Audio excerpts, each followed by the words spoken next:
You can access the entire episode now on our website, forbiddenknowledge.news, Rokfin, Rumble, and all podcast platforms. Let's get into some of the fun stuff you're working on. You got me a list, and I have to hit the Frazzle Drip Funhouse comic. What the hell you got going on here? I'm sure most of the audience has heard about Frazzle Drip, but tell us about this. This one's a mixed bag, man. So this was a joint project with my friend from Winged Sun Comics, and he came at me with an idea, and he was just like, hey, animatronic bear, Adrenochrome ritual gone wrong. What do we do? You know, can we turn this into a comic? And, you know, I basically said, hell yeah, let's do this thing.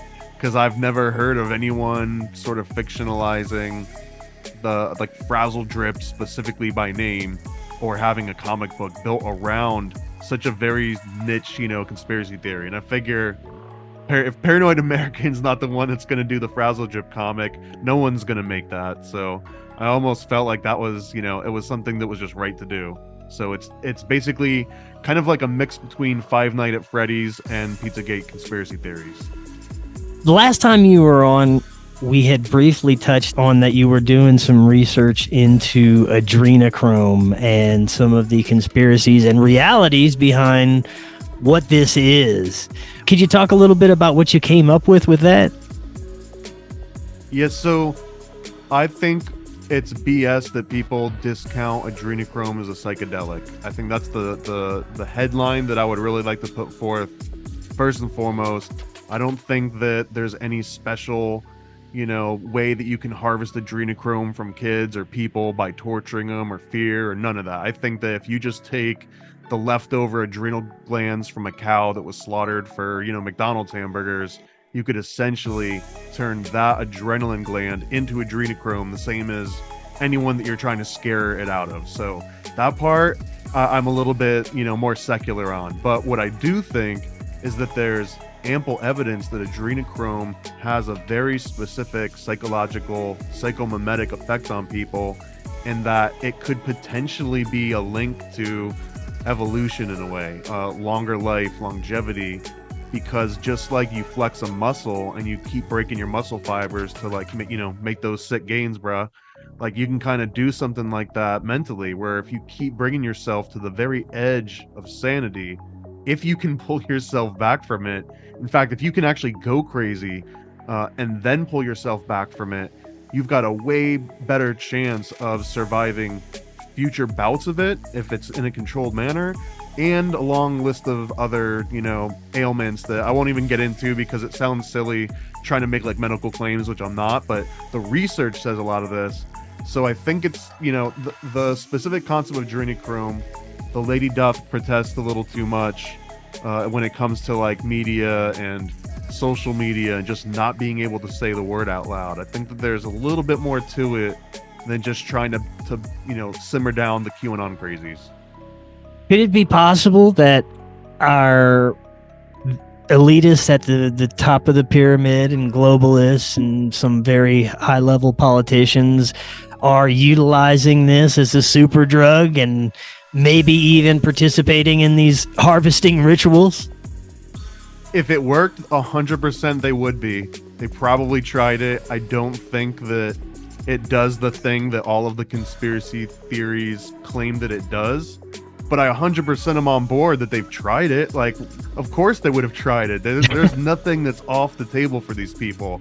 I just think I'm a little bit dubious as to that specific thing. I don't know if Lady Gaga, you know, gets like enlightenment from, you know, poking a straw into a 3-year-old and just like sucking their brains out. Yeah, who knows?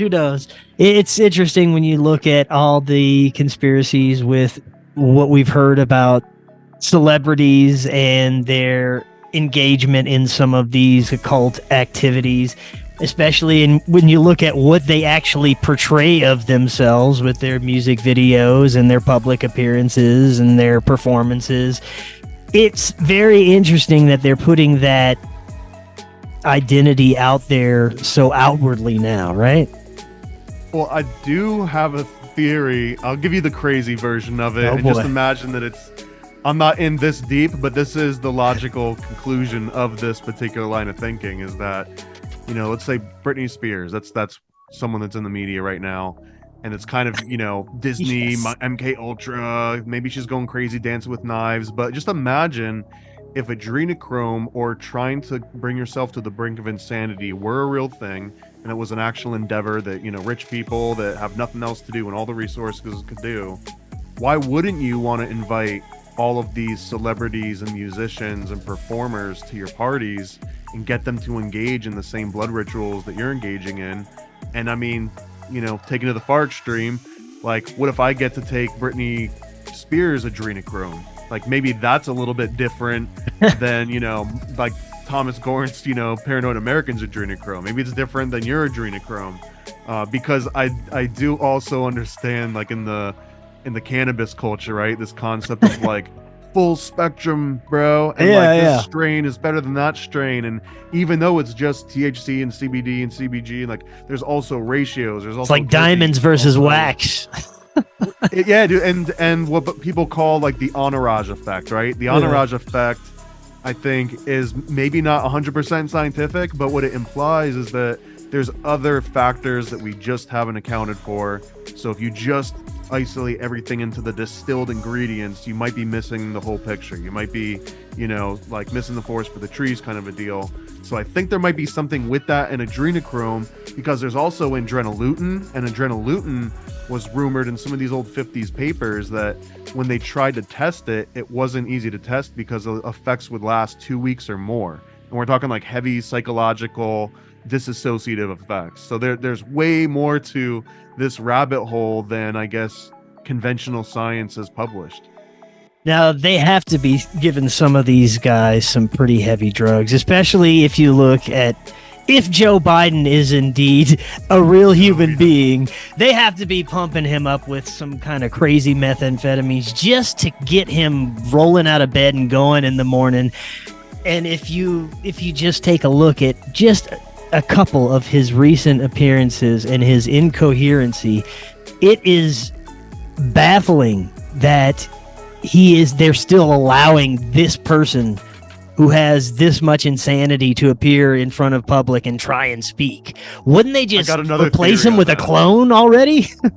Well, I've got my theory on this is that they're setting the bar low for either just like the best AI that government employees can muster together. So if they can just lower the bar so low that they don't have to present a coherent president that even looks the same from interview to interview on the same day. Sometimes he's got ball chin, sometimes his earlobes are connected, yes, sometimes they aren't. Sometimes the nose is like straight, sometimes it's a little more you've seen all the pictures and the memes, right? Yeah. So if they just lower the bar so much to where people just kind of like just give him a side eye, like, oh yeah, it's old Biden again. He's just looks different again. That's just his thing. Looks different. Then his face is just melting today. That's all.